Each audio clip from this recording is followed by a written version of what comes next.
36 இருக்கு இல்லையா, அதை தான் ரிவ்யூ பண்ண போகிறோம். ஸோ டே 36 பொறுத்த வரைக்குமே பார்த்தோம் அப்படின்னா ஒவ்வொரு சீசன்லையுமே இந்த சாப்பாட்டு பிரச்சனை அப்படின்றது பார்த்தோம் அப்படின்னா வந்துக்கிட்டே தான் இருக்கும் அப்படின்னே சொல்லலாம். அது சீசன் 1லேருந்து பார்த்தோம் அப்படின்னா இந்த முட்டையில் ஆரம்பிக்கிறதா இருந்தாலும் சரி, இல்லை சீசன் 3ல பார்த்தோம் அப்படின்னா காப்பி தூளுக்கு வந்த இஷ்யூவாக இருந்தாலும் சரி, இந்த மாதிரி ஒவ்வொரு சீசன்லையும் பார்த்தோம் அப்படின்னா ப்ரொஃபஷன்ஸ் இருக்கு இல்லையா, அதாவது ஒரு ப்ரொஃபஷனுக்கு வந்துட்டு பிரச்சனை அப்படின்றது வந்துக்கிட்டே தான் இருக்கும். ஏன்னா அந்த வீடு வந்துட்டு அந்த மாதிரியான ஒரு வீடு அப்படின்னு தான் சொல்லணும். இருக்கிறத வந்து ஷேர் பண்ணி சாப்பிடணும், இருக்கிறத அட்ஜஸ்ட் பண்ணி சாப்பிடணும் அப்படின்றது இருக்கு இல்லையா. ஸோ வெளியே வந்துட்டு பார்த்தோம் அப்படின்னா மோஸ்ட் ஆஃப் தம் வந்துட்டு அந்த சுச்சுவேஷன் அப்படின்றத ஃபேஸ் பண்ணியிருக்க மாட்டாங்க. உள்ளே போனோடனே வந்துட்டு இருக்கிறதா 20 பேருக்குமே 18 பேருக்குமே அப்படின்னு சொல்லி வரும்போது பார்த்தோம்னா அதை அட்ஜஸ்ட் பண்ணி சாப்பிட்டே ஆகணும் அப்படின்ற சுச்சுவேஷனில் அவங்களுக்குள்ள சின்ன சின்ன சண்டைகள் அப்படின்றது எழும் அப்படின்னே சொல்லலாம். இந்த சீசன்லையும் அந்த மாதிரி பார்த்தோம் அப்படின்னா சம்மந்தி பிரச்சனை அப்படின்றது இருக்கு இல்லையா. ஸோ ஜம்மந்தியை பார்த்தோம் அப்படின்னா யார் வந்துட்டு அதிகமாக வச்சா யார் கம்மியாக வச்சா அப்படின்னு சொல்லிட்டு ஒரு இஷ்யூ வந்துட்டு வெடிச்சிருந்துச்சு. ஸோ அது எல்லாத்தையுமே தூக்கி சாப்பிட்ற மாதிரி பார்த்தோம் அப்படின்னா நேற்று அன்ஷிதாவை சாப்பிட கூப்பிடாமே பார்த்தோம் அப்படின்னா பாய்ஸ் டீம் சாப்பிட்டுட்டு இருந்தாங்க. இதை வந்துட்டு அன்ஷிதா ரொம்ப பெரிய பிரச்சனையாக கிரியேட் பண்ணாங்க அப்படின்னு தான் சொல்லணும். அந்த இடத்துல அன்ஷிதா நினச்சிருந்தாங்க அப்படின்னா சரி ஓகே என்ன கூப்பிடலையா, நீங்கள் சாப்பிட்டீங்களா அவ்வளோதானே அப்படின்னு சொல்லிட்டு அவங்க ஒரு பிளேட் எடுத்துகிட்டு போய் உட்காந்து சாப்பிட்ருக்கலாம். பட் அதை வந்துட்டு பார்த்தோம் அப்படின்னா தேவையில்லாத ஒரு சீனாக கிரியேட் பண்ணிக்கிட்டு இருந்தாங்க அப்படின்னு தான் சொல்லணும். ஏன்னா உமன்ஸ் டீமில் பார்த்தோம் அப்படின்னா அன்ஷிதா இருக்காங்க இல்லையா, அன்ஷிதா தான் குக் பண்ணிட்டு இருப்பாங்க. அன்ஷிதா குக் பண்ணிட்டு இருக்கும்போது பார்த்தோம் அப்படின்னா அவங்க எல்லாத்துக்குமே சாப்பாடு போட்டு கடைசியாக தான் வந்துட்டு சாப்பிடுவாங்க. ஸோ பாய்ஸ் டீம் உண்மையாகவே பார்த்தோம் அப்படின்னா அவங்களை கூப்பிடக்கூடாது, அவங்க என்னமோ பண்ணட்டும் அப்படின்ற மாதிரிலாம் கிடையாது. ஏன்னா உள்ளே வந்து பார்த்தோன்னா அவங்க கேட்ட எல்லா விஷயத்துக்குமே பாய்ஸ் டீம் செஞ்சு தரேன் அப்படின்ற மாதிரி தான் சொல்லியிருந்தாங்க அப்படின்னே சொல்லலாம். ஸோ எனக்கு வந்துட்டு அந்த பெட்டு வேணும் அப்படின்னு சொல்லி கேட்டேன். சரி ஓகே எடுத்துக்கங்க அப்படின்னு தான் சொன்னாங்க. ரெஸ்ட் ரூமில் ஆரம்பித்து பார்த்தோம் அப்படின்னா அவங்க எது எது எப்படி எப்படி இருக்கணும் அப்படின்னு சொல்லி சொன்னாங்களோ அது எல்லாத்துக்குமே வந்துட்டு பாய்ஸ் டீம் கட்டுப்பட்டு சரி ஓகே பண்ணிடலாம் அப்படின்ற மாதிரி அன்ஷிதாக்கு அந்த கம்ஃபர்ட் இருக்கு இல்லையா, அந்த கம்ஃபர்டபுள் அப்படின்றத கிரியேட் பண்ணுறதுக்கு முழு ஒத்துழைப்போட தான் இருந்தாங்க. பட் இந்த சாப்பிட்ற விஷயத்த மறந்தது இருக்கு இல்லையா, அதை வந்துட்டு பார்த்தோம் அப்படின்னா தேவையில்லாமல் ஒட்டுமொத்த பாய்ஸ் டீமே கிளம்பி போய் மன்னிப்பு கேட்கக்கூடிய அளவுக்கு ஒரு ரொம்ப பெரிய சீனா அவங்க கிரியேட் பண்ணிட்டு இருந்தாங்க அப்படின்னு தான் சொல்லணும். அது மட்டும் இல்லாமல் பார்த்தோம் அப்படின்னா காலையில இருந்து இந்த ஸ்வாப் இஷ்யூவா இருந்தாலும் சரி, ஸோ சுனிதா வெளியே போனதுனால அன்ஷிதா வெளியே தெரியுறாங்களா, இல்லை சுனிதா வெளியே போயிட்டாங்க அவங்களுக்காக நம்ம இவங்களை ஏதாவது பண்ணணும் அப்படின்னு சொல்லிட்டு ஒரு கேம் பிளே விளாட்றாங்களா அப்படின்றதெல்லாம் தெரில.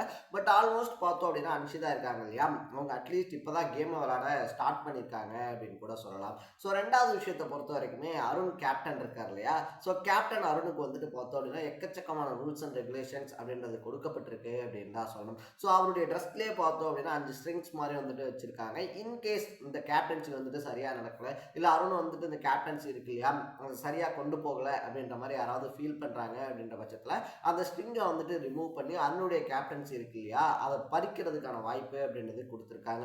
ஒட்டு மொத்தமாக 5 சான்சஸ் அப்படின்றது கொடுக்கப்பட்டிருக்கு. ஸோ இந்த கேப்டன்சி இருக்கு இல்லையா அதுல இருந்து அருணை தூக்கணும் அப்படின்னு சொல்லி நினைக்கக்கூடியவங்களுக்கு அது ரொம்ப பெரிய ப்ளஸ் பாயிண்டா அமைஞ்சிருக்கு அப்படின்னே சொல்லலாம். பட் இத்தனை வாரமா இந்த விஷயம்லாம் இல்லையே, நான் கேப்டன் ஆகும்போது தான் இதை கொண்டு வருவீங்களாடா அப்படின்ற மாதிரி பார்த்தோம்னா அருணுடைய கேப்டன்சி இருக்கு இல்லையா எப்போ பறிப்போகும் அப்படின்னு சொல்லிட்டு பார்த்து பார்த்து விளையாடக்கூடிய சுச்சுவேஷனுக்கு அருண் தள்ளப்பட்டிருக்காரு அப்படின்னு தான் சொல்லணும். ஏன்னா பாய்ஸ் டீமை பொறுத்த வரைக்குமே அவங்க ஒரு கருத்து, கேர்ள்ஸ் டீமை பொறுத்த வரைக்குமே அவங்க ஒரு கருத்து அப்படின்றத எடுத்து வச்சுக்கிட்டே தான் இருப்பாங்க. ஸோ இந்த வீக்கை பொறுத்த வரைக்குமே வந்துட்டு அருண் அவருடைய கேப்டன்சி இருக்கு இல்லையா அதை எப்படி தக்க வச்சுக்க போறாரு அப்படின்றதே ரொம்ப பெரிய கொஸ்டினாக இருக்கு. ஸோ அந்த கேப்டன்சின்னு தக்க வச்சு முழு வீட்டையுமே பார்த்தோம் அப்படின்னா அவர் வந்துட்டு ஒரு மாதிரி கொண்டு போகணும். அது மட்டும் இல்லாமல் அவருடைய இண்டிவிஜுவல் கேம் அப்படின்றது இருக்கு இல்லையா அதையும் அவர் ஆடி ஆக வேண்டிய சுச்சுவேஷன் அப்படின்றதுல இருக்கிறதுனால இது எல்லாத்தையுமே ஹேண்டில் பண்ணி அருண் இந்த வீக்கை எப்படி தள்ள போறாரு அப்படின்றது ரொம்ப பெரிய கேள்விக்குறி அப்படின்னு தான் சொல்லணும். மூணாவது விஷயத்தை பொறுத்த வரைக்குமே பார்த்தோம் அப்படின்னா இந்த ஸ்வாப் இருக்கு இல்லையா, ஸ்வாப்பை பொறுத்த வரைக்குமே வந்துட்டு பசங்க டீம் வந்துட்டு திடுதிப்புன்னு வந்துட்டு ஒருத்தரை டிசைட் பண்ணி அனுப்பிட்டாங்க ரயான் தான் இந்த டைம் அப்படின்னு சொல்லிட்டு.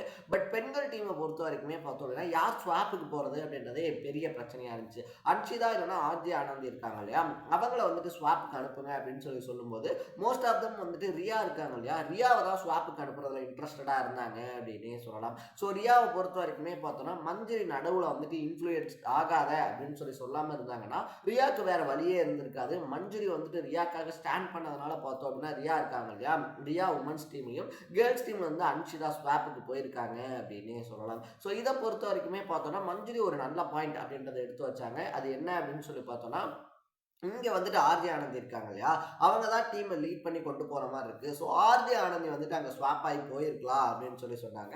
அதுக்கு வந்துட்டு பார்த்தோம் அப்படின்னா அன்ஷிதாவா இருந்தாலும் சரி, இல்ல தர்ஷிகாவா இருந்தாலும் சரி, ஸோ அவங்கலாம் வந்துட்டு பார்த்தோம்னா அதுக்கு ஒத்துக்கவே இல்லை அப்படின்னு தான் சொல்லணும். ஸோ கேர்ள்ஸ் டீம் ஜெயிக்கணும், அதுக்கு நான் இந்த பக்கம் இருக்கணும், கேர்ள்ஸ் டீம் ஜெயிக்கணும், அதுக்கு நான் இந்த பக்கம் இருக்கணும் அப்படின்னு சொல்லி தான் சொல்றாங்களே தவிர, இன்கேஸ் வைல்ட் கார்டு கண்டஸ்டன்ஸ் வரல அப்படின்னா இவங்கெல்லாம் யாராவது ஒருத்தர் தான் ஸ்வாப்புக்கு போயாகும் இல்லையா.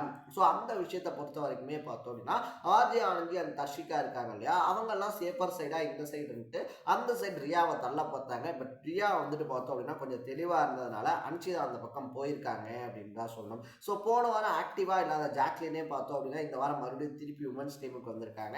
அன்ஷிதா உள்ள போயிருக்கக்கூடிய சுச்சுவேஷன்ல முதல் நாளே பார்த்தோம் அப்படின்னா நம்ம முன்னாடி சொன்ன மாதிரி அதிரடியா சாப்பாட்டுக்கு சண்டை அப்படின்றதோட ஆரம்பிச்சிருக்கிறதுனால அவங்க எப்படி கொண்டு போக போறாங்க அப்படின்றது இருக்கு இல்லையா, அதை நம்ம வெயிட் பண்ணி தான் பார்க்கணும்.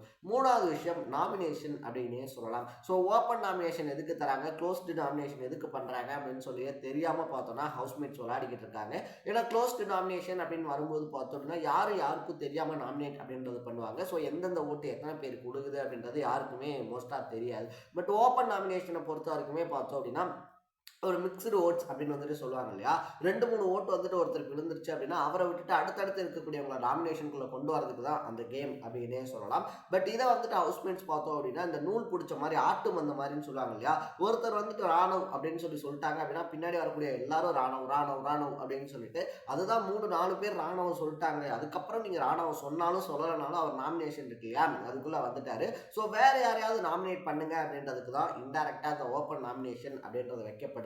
பட் அந்த புரிதல் இல்லாம பார்த்தோம்னா எல்லாரும் ராணுவ போட்டு குத்துனதுனால இந்த வாரம் நாமினேஷன்ல இருந்து விஜய் விஷால் முத்துக்குமரன் இருக்காங்க இல்லையா, அவங்க 2 பேரும் எஸ்கேப் ஆயிருக்காங்க அப்படின்னே சொல்லலாம். அருண் ஆல்ரெடி கேப்டன் அப்படின்றதுனால அவரையும் வந்துட்டு நாமினேட் பண்ண முடியாது அப்படின்றதுனால அவரும் தப்பிச்சிருக்காரு. உமன்ஸ் டீமை பொறுத்த வரைக்குமே பார்த்தோம் அப்படின்னா பவித்ரா ஜனனியே ஷாக் ஆகிற அளவுக்கு என்ன இந்த டைம் விட்டுட்டாங்க அப்படின்னு சொல்லி ஷாக் ஆகிற அளவுக்கு பார்த்தோம் அப்படின்னா பவித்ரா ஜனனி இருக்காங்க இல்லையா, பவித்ரா ஜனனி ஆர்ஜே ஆனந்தி இவங்கெல்லாம் வந்துட்டு பார்த்தோம் அப்படின்னா இந்த டைம் நாமினேஷன் வந்து தப்பிச்சிருக்காங்க அப்படின்னே சொல்லலாம். ஸோ இந்த வாரத்தில் யார் வெளியே போக போகிறாங்க, அது வைல்ட் கார்டு கண்டஸ்டண்டா இல்லை பழைய கண்டஸ்டண்டா அப்படின்றது பெரிய கேள்வியாக இருந்திருக்கு. ஸோ என்னுடைய பாயிண்ட் ஆஃப் வியூ வந்து பார்த்தோம் அப்படின்னா வர்ஷினி ஆர் ரியா இருக்காங்க இல்லையா, அவங்க வெளியே போகிறதுக்கான வாய்ப்பு அப்படின்றது ரொம்ப அதிகமாக இருக்குது அப்படின்னு தான் சொல்லணும். ஏன்னா 2 பேருமே வந்துட்டு பார்த்தோம் அப்படின்னா கேம் இருக்கு இல்லையா, கேமை விளையாடுறதுக்கு உள்ளவாங்க அப்படின்னு சொன்னோன்னா அந்த கேமை ஸ்பாயில் பண்ணுற மாதிரி தான் அவங்களுடைய பிளே அப்படின்றது இருக்குது. அதுலேயும் வர்ஷினியுடைய ரிப்ளேஸாக இருந்தாலும் சரி இல்லை ரியாவுடைய ரியாக்ஷன்ஸாக இருந்தாலும் சரி உள்ளே இருக்கக்கூடியவங்களுக்கே பார்த்தோம் அப்படின்னா செம்மையாக கடுப்பேற்றக்கூடிய ஒரு விஷயமா மாறி இருக்கு. அதை வெளியில் இருக்கவங்க இருக்காங்க இல்லையா, அவங்க எந்த அளவுக்கு வந்துட்டு ரசிக்கிறாங்க அப்படின்றது நமக்கு தெரியல. பட் என்னை பொறுத்த வரைக்குமே பார்த்தோம் அப்படின்னா எனக்கு அது சுத்தமாக பிடிக்கல, செம்மையாக இரிட்டேட் அப்படின்றது ஆகுது அப்படின்னே சொல்லலாம். ஸோ இது எல்லாத்தையும் தாண்டி இந்த வர எவிக்ஷனில் நம்மளுடைய பாயிண்ட் ஆஃப் வியூ வந்து பார்த்தோம் அப்படின்னா ரியா ஆர் வர்ஷினி, அதுலேயும் மோஸ்ட் ஆஃப் தம் வந்துட்டு வர்ஷினி இருக்காங்க இல்லையா, வர்ஷினி போகிறதுக்கான வாய்ப்பு ரொம்ப ரொம்ப ரொம்ப ரொம்ப அதிகம் அப்படின்னு சொல்லி தோணுது. அப்படி இல்லை அப்படின்ற பட்சத்தில் ரியா இருக்காங்க இல்லையா, ரியா கண்டிப்பாக வெளியே போயிடுவாங்க அப்படின்னு சொல்லி தோணுது. இன்கேஸ் டபுள் எவிக்ஷனாக இருந்து 2 பேருமே வெளியே போவாங்க அப்படின்னு தோணுது. உங்களுக்கு யார் வெளியே போவாங்கன்னு சொல்லி தோணுதுன்றத கமெண்ட்ல போட்டுருங்க. இந்த லாஸ்ட் பட் நாட் லீஸ்ட் அப்படின்ற மாதிரி பார்த்தோம் அப்படின்னா இந்த கிராசரிக்காக ஒரு டாஸ்க் அப்படின்ற நடக்கும் இல்லையா, டோக்கன் டாஸ்க்னு சொல்லிட்டு அதில் வந்துட்டு அதிரடியாக உமன்ஸ் டீம் 8000 ரூபாயும் பாய்ஸ் டீம் 4000 ரூபாயும் வின் பண்ணி அவங்க அவங்களுக்கான கிராசரிஸ் அப்படின்றத எடுத்துகிட்டு வந்திருக்காங்க. ஸோ டே 36 ஓவராலாக பார்த்தோம் அப்படின்னா அன்ஷிதா ஒருத்தருடைய பர்ஃபார்மன்ஸ்னால வீடே 2வது அளவுக்கு ஆயிருக்கு அப்படின்னு தான் சொல்லணும். ஸோ நீங்கள் அன்ஷிதாவுடைய அந்த பிளேயை பற்றி என்ன நினைக்கிறீங்க அப்படின்றத கமெண்ட்டில் போட்டு இதே மாதிரி இன்னும் இருக்கக்கூடிய நாட்களுக்கான ரிவ்யூ இருக்கு இல்லையா, அதை தொடர்ந்து பார்க்கணும் அப்படின்னு ஆசைப்பட்டீங்கன்னா மறக்காமல் சேனலை சப்ஸ்கிரைப் பண்ணிக்கோங்க. நாளைக்கு டே 37 ரிவ்யூவோட சந்திக்கலாம். Tata, bye by.